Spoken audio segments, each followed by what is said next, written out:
Just a few short weeks ago, I introduced you all to a very exciting project. My dad and I left to drive over 600 kilometers across Newfoundland to retrieve a vehicle that I'd been looking for an entire year now.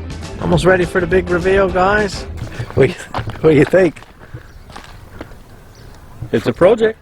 I introduced you all to a 1976 GMC Vandura 3500 series RV, a splendid candidate for the project that I'm intending to do. I then left to try and drive that back across our province.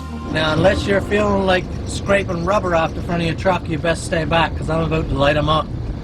Smooth sailing has stopped. Only 180 kilometers into our return drive home, we were stranded on the side of the highway, and we had to leave the Vandura for an entire week until Elite Transport came to the rescue.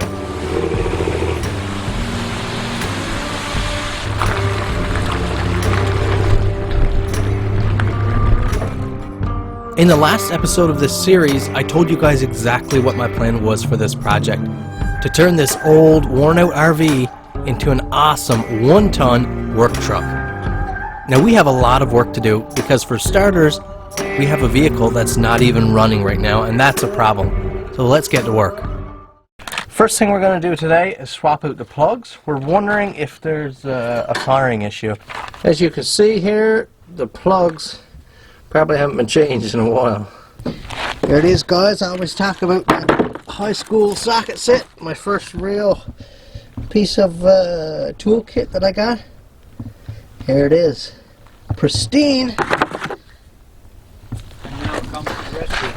Now it comes to the rescue, because our other one is a big rubber insert over there. It doesn't fit, and I don't want to haul it out. Now these old Vanduras are actually closer to a cab-over saw body compared to a truck-type body, which gives the engine very little access, and these plug holes, or the spark plugs here, were very difficult to access. Shiny new plugs, all 8 cylinders. Get my good angle, don't make me look fat.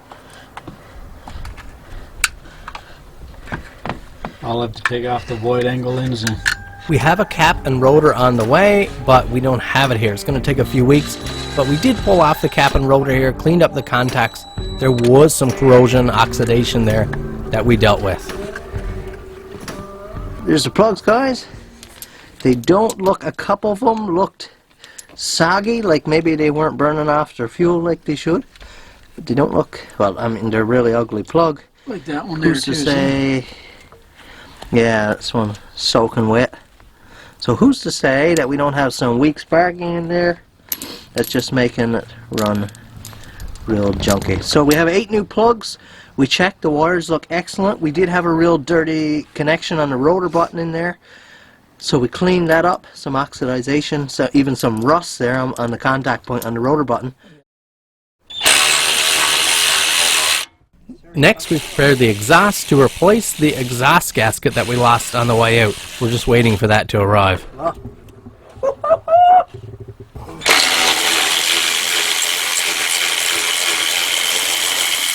Just about to go for lunch, guys, but I'm going to drain this oil before I go so it can really have time to strain out.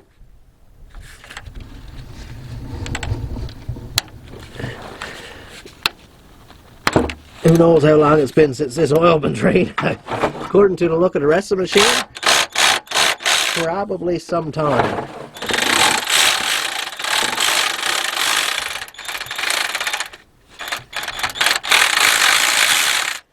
There we go. No water, no swirls, but jet black oil, no doubt degraded. Very dark oil.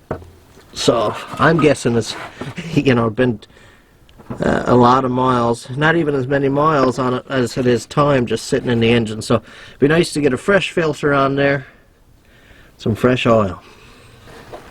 Let's see if we can get out of here. This death trap.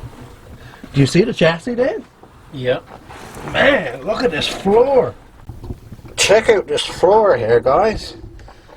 Absolutely mint. Little bit of surface rust, but other than that, I mean, just perfect. Look at the chassis that we're working with. Exhaust looks pretty good, except for having to replace that donut. Of course, here's how we're you're looking at our tanks and all this stuff for the RV part. Looks like a sewer drain, water drain there. Our fuel tank is all the way at the back. I might work on replacing that. The size of that rear bell housing there. Exhaust is. Drive shaft seems good. Joints seem solid here. Very solid. Wow.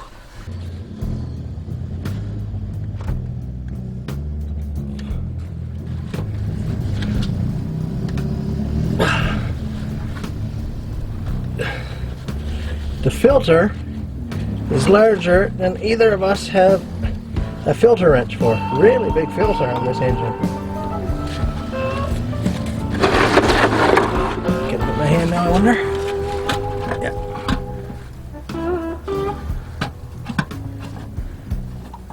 Should be no oil come down there, just what's in there.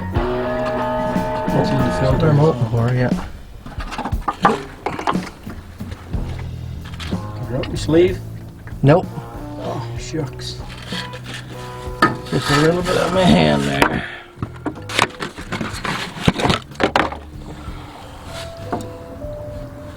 Make sure you grease the rim on your new filter so it's not dry rubber.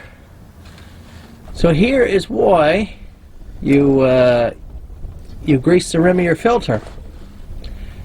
We thought, or I thought momentarily, that I had the wrong filter picked up. It seemed like the threads couldn't reach the thread from the old filter. It was actually stuck fair to the bottom of the engine, so I had to peel that off. Oiling at first saves you from that problem. That's exactly what happens. So if you put them on dry, you have a dry surface up there. Once you start drawing them tight, your seal sticks, you can tear them up, all kinds of stuff. There we go, look at that.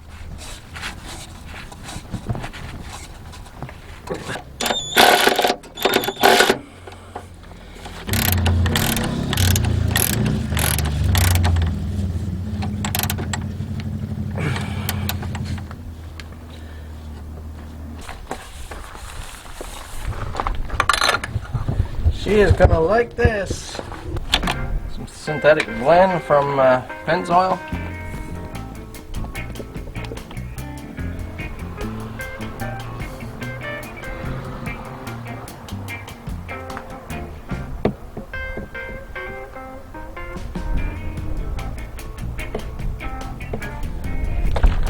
Ooh, she'll like that. Reaches right on back to the gas tank. So long, isn't it? So old she is how you check your gas.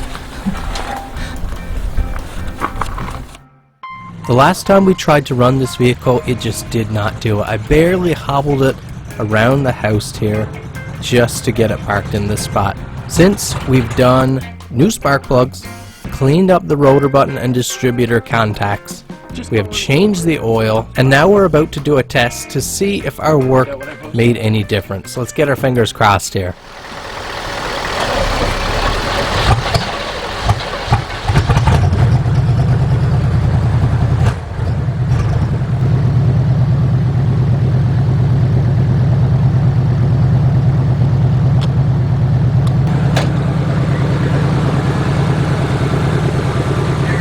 Idle seems light years smoother, guys, much smoother.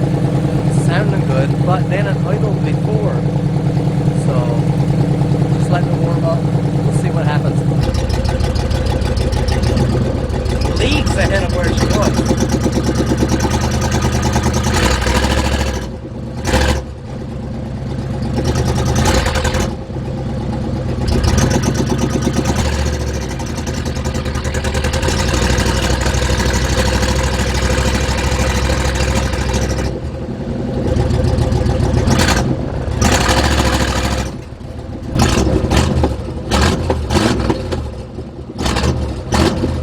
Not trying to die now.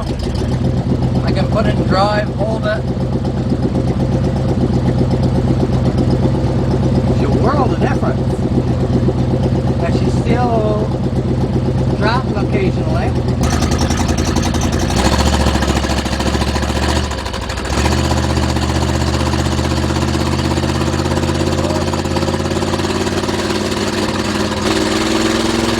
What an awesome success. What a feeling to take it down the road. But if you have an ear for engines, you'll know that it's still running rough. Quite rough. You've heard it sputter. When we lay into it, it tends to bog. We've still got some work to do here.